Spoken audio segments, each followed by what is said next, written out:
সুপ্রিয় শিক্ষার্থী ভাই বন্ধুরা, তোমরা সবাই কেমন আছো? আশা করি ভালোই আছো। আমরা গত ক্লাসে নবম শ্রেণীর প্রকৃতি ও প্রযুক্তিতে বহুপদী রাশি এই অধ্যায়টা নিয়ে আলোচনা করেছি। এই অধ্যায়ের এখন গত ক্লাসে গেছে পর্ব নম্বর 4, এখন এই অধ্যায়ের পর্ব নম্বর 5। যে অঙ্কটা পর্ব নম্বর 5-এর 2 সিস্টেম -5x + 2 এই অঙ্কটা নিয়ে আমরা আলোচনা করব। এই অঙ্কটা শুরুতে আমাদেরকে বাস্তব মৌলিক রাশি নয় বা বাস্তব মৌলিক রাশি নিয়ে আলোচনা করব। যদি বাস্তব মৌলিক রাশি নয় হয় তাহলে আমরা এটা উৎপাদক বিশ্লেষণ করা যাবে এবং উৎপাদক বিশ্লেষণ করে দেখাবো।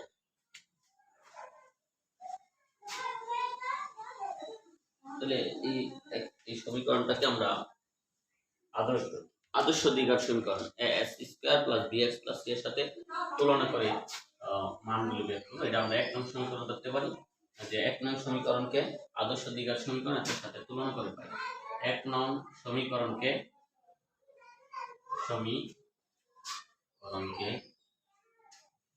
আদর্শ দ্বিঘাত 1 নং সমীকরণকে আদর্শ দ্বিঘাত সমীকরণ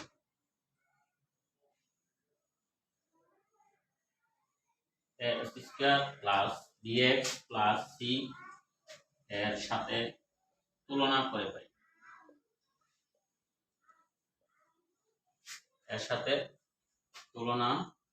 পাই। যেখানে এর মান কত? 1। কিভাবে এর মান 1? আমরা বলছি তুলনা করে পাই। এখানে s² এর সহগ হইছে 1 আর n s² এর সহগ a, তাহলে এর মান 1। এখানে x এর সহগ b আর n x এর সহগ হইছে -1। কাজে আমরা বলতে পারি কি s² এর মান হইছে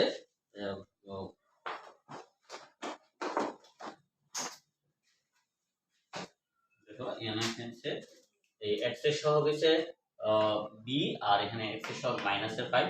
কাজে আমরা বলতে পারি b সমান -5। এখানে b এর মান হইছে -5 আর এখানে c ধ্রুবক আর c এর মান হচ্ছে 2। তাহলে আমরা বলতে পারি c = 2। ধ্রুবক, এখানে ধ্রুবকের মান c আর এখানে ধ্রুবকের মান 2, কাজে c = 2।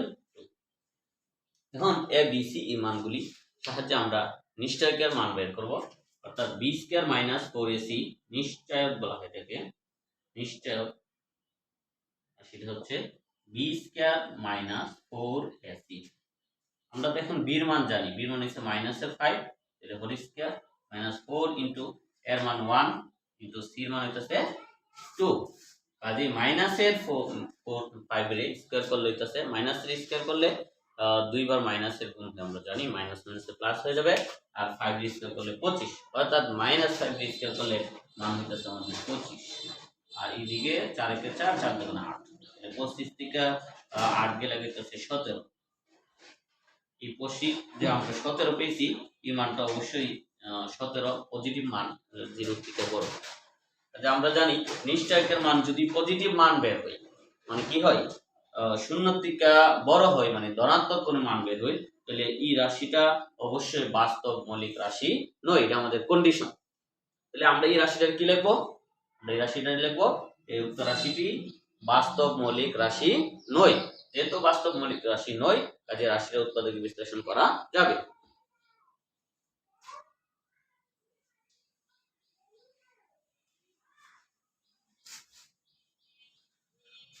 কি লিখবো আমরা? যেহেতু b² - 4ac > 0, সেহেতু রাশিটি বাস্তব মৌলিক রাশি নয়। বাস্তব মৌলিক রাশি নয়। অতএব রাশিটিকে উৎপাদকে বিশ্লেষণ করা যাবে। অতএব রাশিটিকে উৎপাদকে বিশ্লেষণ করা যাবে, উৎপাদকে বিশ্লেষণ করা যাবে।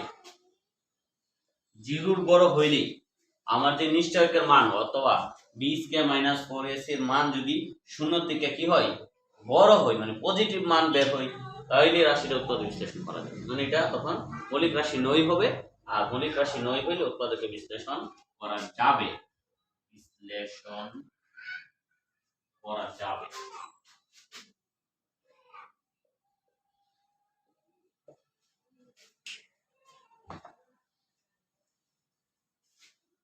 তাহলে আমরা বিশ্লেষণ যখনই করা যাবে তখন আমাদের বিশ্লেষণ করে দেখাতে হবে রাশিটাকে। রাশিটা ছিল আমাদের ac স্কয়ার মাইনাসের 5x প্লাস এর 2।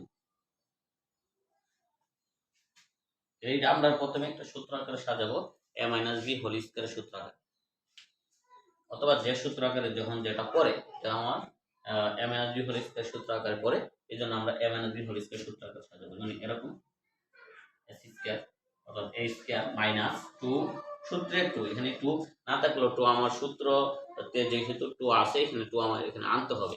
তাহলে ac square minus 2a, a বলতে x, টু b, b বলতে হইতাছে আমার দেখেন এখানে 5 আছে, 5 থাকবে, e2 টা উপরের লাইনে ছিল না, এজন্য ব্যালেন্স করার জন্য e2 টা 5 এর নিচে হবে। তাহলে এই অংশটা দাঁড়াইতাছে আমার b, তাহলে a স্কয়ার মাইনাস 2ab। তাহলে এটা যেহেতু আমি b মনে করছি বা b আমার সাদের দিকে b হইছে, এখন এটার উপরই হবে হোল স্কয়ার, মানে b স্কয়ার বলতে 5/2 হোল স্কয়ার। এখন 5/2 হোল স্কয়ার কিন্তু আমার উপরের লাইনে নাই, এজন্য আমার যা করতে হবে 5/2 রে ব্যালেন্স করতে হবে মাইনাস আকারে, অর্থাৎ বিয়োগ করে দিতে হবে 5/2 হোল স্কয়ার।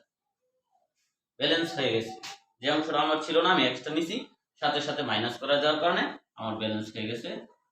এখন দেখো প্লাস এর 2 ওটার কোনো কাজ করি না, তাহলে 2 অংশটা যে আছে ওইভাবে প্লাস এর 2 এখানে থেকে যাবে। ওকে, এখন এই অটুক যেহেতু আমি সূত্র আকারে সাজাইছি, তাহলে তার মান হবে a - b whole square. a বলতে এখানে আমরা চাইতেছি a বলতে x, প্রথম অংশটা a বলতে x আর b বলতে 5/2, তাহলে আমার x - 5/2 হোল স্কয়ার। ওকে, আর এখানে আছে 5/2 হোল স্কয়ার আমরা লিখতে পারি 5 রে স্কয়ার করলে কত 25, আর 2 রে স্কয়ার করলে 4, আর সাথে আছে প্লাস। এখানে আরো কাজ করতে হবে যেহেতু অঙ্কটা এখনো কমপ্লিট হয় নাই।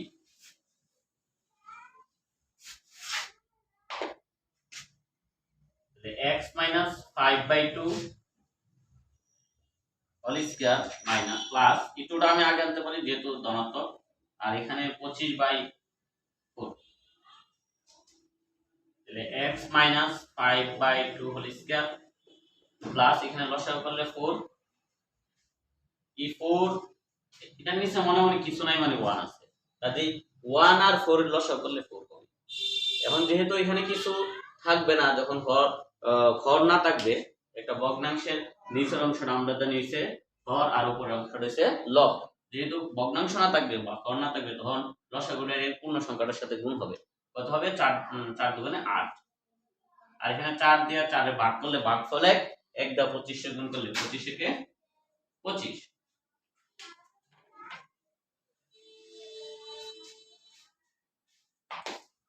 এই অংশটা যেভাবে আছে ওই থাকবো x - 5/2 হোল স্কয়ার প্লাস এর 4, এখানে 25 থেকে 8 গেলে হইতেছে আমাদের মাইনাসের 17, আমি প্লাস মাইনাস এই অংশটা আমরা মাইনাস লিখতে পারি, x - 5/2 হোল স্কয়ার আর এই প্লাস মাইনাসে মাইনাস, মানে 17/4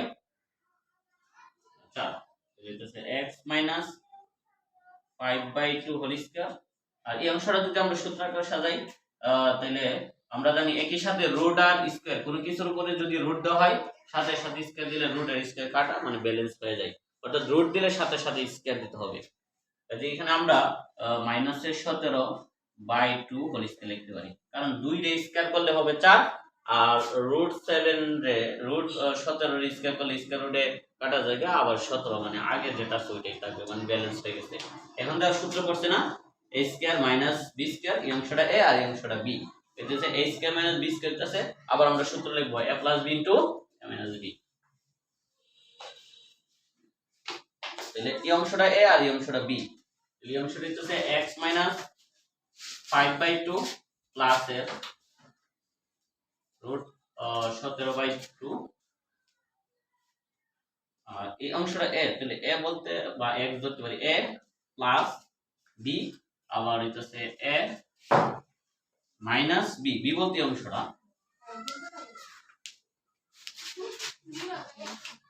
কাজেই এই অংশটা যদি আমরা আরেকটু কাজ করতে পারি আর নাইলে এখানে লিখে দিতে পারি। ধন্যবাদ সবাইকে। আজকে আমাদের ইতামতি চাকরি করবে।